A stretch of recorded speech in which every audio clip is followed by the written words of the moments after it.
উল্টা পাল্টা না, বিরিয়ানি আবার হয়। পার ডে 200-250 লোকের পকেট বিরিয়ানি খাচ্ছে। ঠিক আছে, সোনার থালা দেখে নাও, সোনার থালা।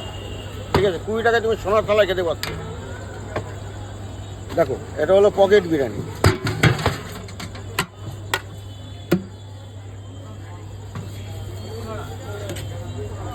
একটা আলু গেল, একটা পরোটা গেল, আলু গেল,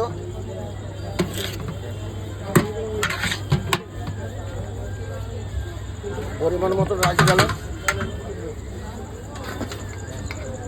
এটা হলো চিকেন চাপের গ্রেভি।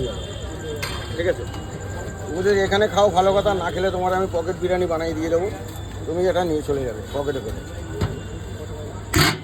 এত বড় তো মনে হচ্ছে পকেটে যাবে না। দেখো তোমার পকেট আছে, দেখতে পাচ্ছি না তো, তোমার পকেট নিয়ে আসো। তোমরা জেনে শুনেই এসছো আমার কাছে, যাতে পকেটে যেতে পারবো না। আমার এখানে পকেট রেডি করা থাকে।